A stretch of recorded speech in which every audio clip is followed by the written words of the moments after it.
My third thing is the union building slash sports field slash interim student union building. So we are making great headway on the sports field right now. We are hopefully getting some cost estimates this summer. And then if all the planning and cost estimates goes through this summer, we can bring it to the student body in the fall.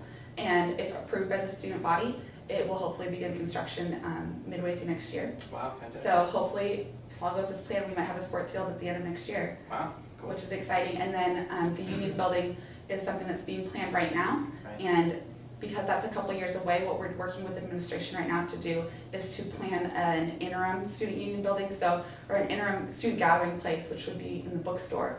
And it will hold smoothies and coffee and some panini sandwiches, or so some more food options as well. More food options and warm food, as well as just some gathering space other than the common. So great. More options for students. Okay. So it sounds like you've got some fantastic ideas, some really solid plans. How will you convince, I don't know, maybe it's a lot of these, especially the food option, you don't need to convince students, but some of the other projects that you want to get done, how will you make sure that students can see it as important as it is? Well, I think that a lot of what we do is coming straight out of students' needs and wants. So it's what students are asking for is what we're going and chasing after. Okay. There's other things that, like something that maybe administration are doing. What we're doing at our level is always going to be what is in the greatest need for students.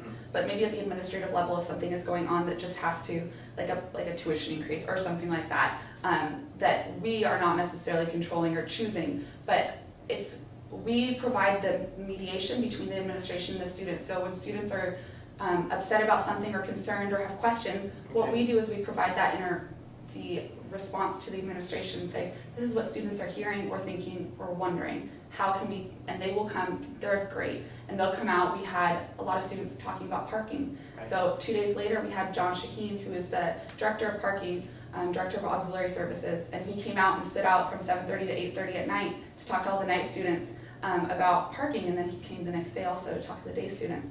So anytime students have concerns or something, or wondering why this is happening, what our job is to go to administration and say, why is this happening, and come talk to our students if it's from us, or we can bring them to talk to those students. Okay, great. So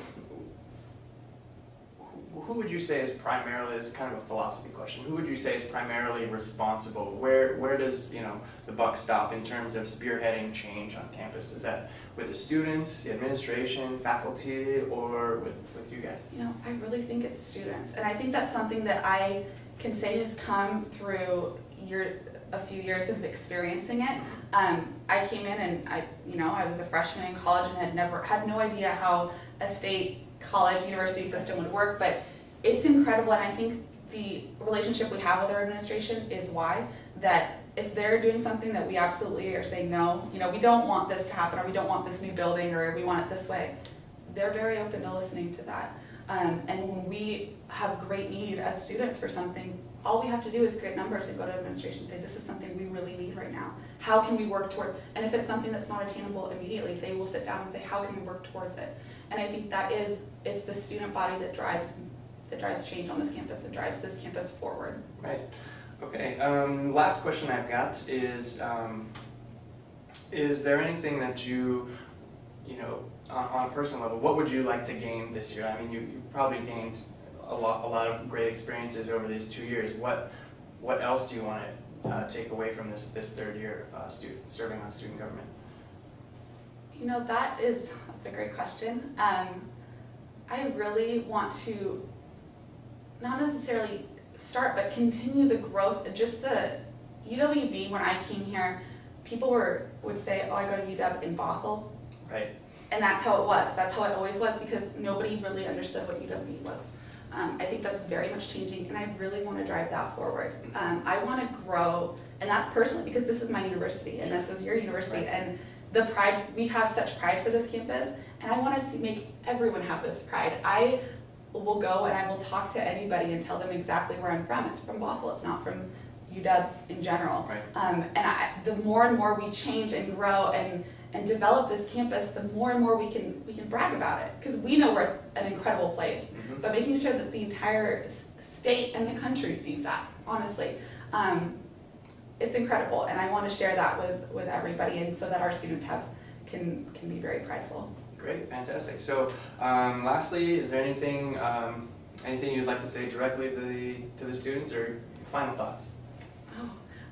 Well, my pride and passion for this university is incredible. I hope that's visible somehow, but my experience that I've gotten has been absolutely irreplaceable, and the change that can happen through hard work on this campus is absolutely incredible, and it can happen, and I want to be leading that change, and I want to be continuing with all these projects that are going on right now. We're in the middle of some incredible work right now, and I just want to push those through and make sure they're finished next year. All right, well, thanks for being here, Amira, today. And remember to vote, everybody, Monday through Wednesday, is that right? Yes. Okay, all right, stay tuned for more coverage. Thanks.